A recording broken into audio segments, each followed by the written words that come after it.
So we have this ability to understand what the regular social norms are, and it's called civil behavior. So the interesting thing about incivility is that it's not necessarily just the opposite of civility, because we've added to it now. In the workplace, it's any kind of behavior that is felt to disrupt the organization. And that kind of behavior can be on quite a wide spectrum of activities. So anything from what we call the more aggressive types of things, that might include racial slurs, it might include bullying, right down to what we call the really softer side. Still not soft, that's probably a bad word, but the less aggressive side, which could be things like eye rolling and dismissive hand gestures. So like most things, there is a spectrum. We call this the continuum of incivility. And here, as I mentioned, right from distracting, annoying, and irritating behaviors, all the way up to bullying, aggressive, and maybe even violent behaviors. It's all considered uncivil. Interestingly, eye-rolling, sarcastic comments, that came up, and we'll talk about it in a second, but that came up in a recent, well, a year and a half or so, survey in the UHN on the top examples of uncivil behavior. The other thing that's very interesting is the categories of incivility. So first you have interpersonal, and I think that's what might come up with most of us immediately. So I might be uncivil to Keith, and that could mean I'm talking with him, he's sharing an idea, and I'm just like, whatever, right? This guy doesn't ever shut up. I might even go so far as to go, whatever, and put my hand up. Or if it's not even like this, it might be like that, right? This dismissive hand gestures, the eye rolling, the whatever, is incredibly upsetting to people. Some people are able to have it roll off their backs. Other people feel it build up over and over and over until actually the workplace becomes toxic to them. And there's a study that happened, Harvard Business Review, and they actually put a number on it. And they said that it cost the organization $14,000 per person per year, this incivility in an organization. Why do you think it would cost the organization money when there's a lot of uncivil behavior? Turnover of staff. Turnover of staff, yeah, because hiring is expensive. Calling sick. Calling in sick, yeah. Reduce effectiveness, because if you're not working well in a team. Yeah. Productivity, not working well in a team. In fact, people self-identified that they, on purpose, reduce the quality of their work. Because they hate the atmosphere so much, they will not put in extra work. They will slow down, they will call in sick more, and all of that costs the organization money.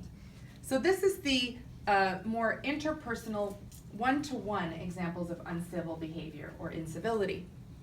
Then we have cyber incivility, and we've heard about that a lot in the news with emails or social media bullying, also considered examples of incivility in culture today.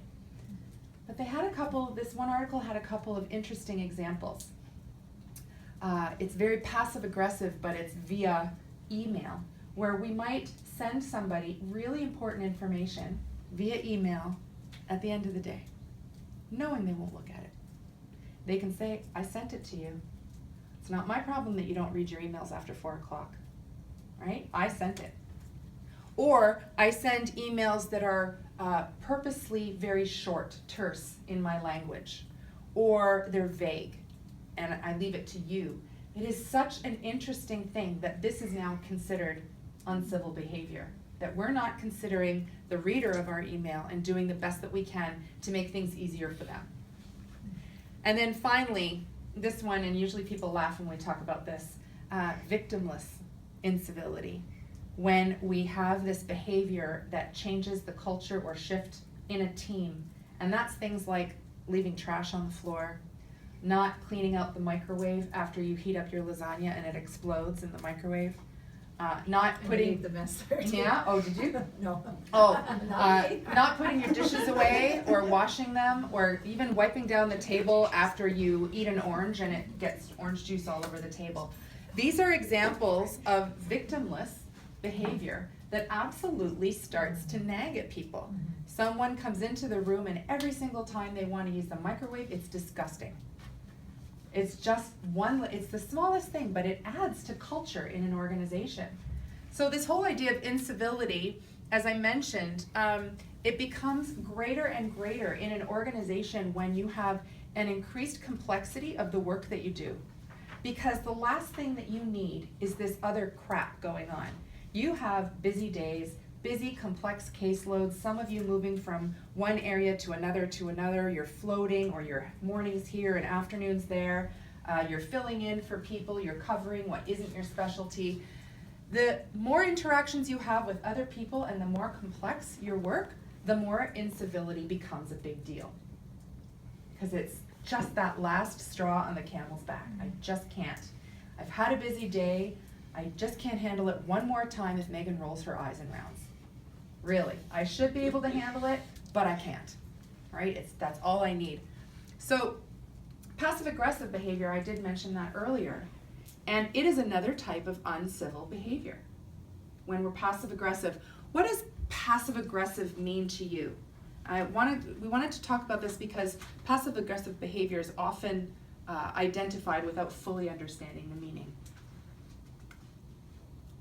What do you think it is? For me, this is to identify all my patients, colleagues, not so. I cannot think. How about would you colleagues that have- what is passive-aggressive behavior? Not whether you see it or not. I would say you might not be outwardly ignorant, you might not say a negative word, you might not say a criticism, but you use a tone in which people could assume that things are negative. So you don't actually say anything that would get you in trouble, but it's the way Yeah. it's presented. It's a mismatch between what you're saying and what you're doing. It's often that the words that you say might be very passive, but your body language is very aggressive, as an example. So you might say, Ruth, are you mad? And I might go, no, I'm not mad. My words indicate one thing. My body language, my sarcastic tone, my face indicate something entirely different. So some examples of passive-aggressive behavior might be people that use sarcasm regularly to express their feelings. Like that. No, I'm not mad. Oh, I loved how you threw me under the bus at rounds. I loved the way you included me at rounds, Sophia, when you didn't include me at all. Right? Sarcasm. So I'm letting Sophia know I have a problem by sarcasm, which is a passive-aggressive thing to do. So does their tone indicate one thing and their words or body say something completely different? That's passive-aggressive. Do they often agree to requests but actually not fulfill their obligations? Yes, yes, yes. Oh, I'll do that. I'll help. And then later they actually say, oh, I forgot. Sorry. Passive-aggressive, because I'll let you think that I'm going to do something for you, I'm going to help, and then I'll actually not do it. Often without ever intending to have done it. But it got you off my back in the moment, and later on I feign that I forgot. Oh, so sorry. That must have been really tough for you, right? Do they take offense and become defensive or angry when their behavior is pointed out? And that last one, when people say that they're going to do something but don't actually fulfill on it, it's because they are incapable of saying, no, I won't do that for you. Oh, that's right. Right? Instead of saying, no, I can't do that for you, or no, I won't do that for you, or whatever it might be, because of that fear of saying what they perceive to be aggressive, they do the passive thing and say yes, but don't do it intentionally. Yeah, because they just can't. They can't have an honest conversation. So these two are interesting. Taking offense and becoming defensive or angry when their behavior is pointed out, believing it's the other person's fault.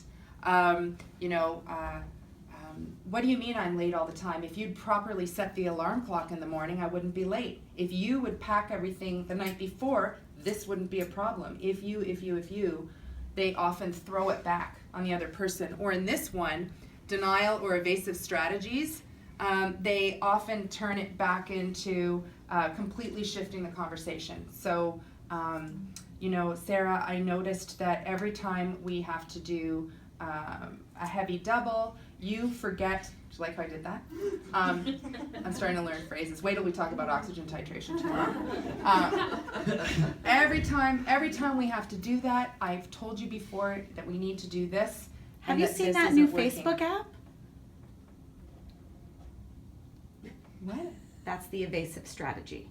Oh. Okay. What? I was acting. You were acting. Yes. Yes, they will redirect. Either with something completely opposite that throws you off. Nothing to do with what you're. Or they might even say, you know, you're right, there isn't enough information about how to do this properly. We should really address that with the practice leaders and tell them that we need a whole new system, because that's just, you're right, this should, and the way that happened, it deflects from what their role was in the issue. So whether they deflect it by changing the subject or by making it about something else, or even worse, about the other person. Those are all things that can happen. And then finally, feigning misunderstanding or making it about semantics. This is a great example of somebody with the sensing type who's really picky about semantics anyway. Now they're going to use it and say, well, you know, when you said that I needed to go see the patient, you didn't actually say when I needed to go see them, did you? Well, you know that this patient needs to be seen before rounds. And so, da-da-da-da, well, you didn't actually say that. You know, little nitty-picky things. So these are all examples of passive-aggressive behavior, which is absolutely one of the types of, I would say, person-on-person incivility. I'm dealing with another person, and I'm dealing with them in a way that's going to make them feel very uncomfortable. And again, some people are going to be really comfortable directly dealing with it, and other people are just going to start to feel sick. Because over time, it just wears down at you. One more thing. So, I'd like you to then talk just similarly to what we did before. If you are observing incivility in your workplace, what does it look like when you're observing it? What does it sound like when you're listening to it? And what does it feel like when you're in the middle of it?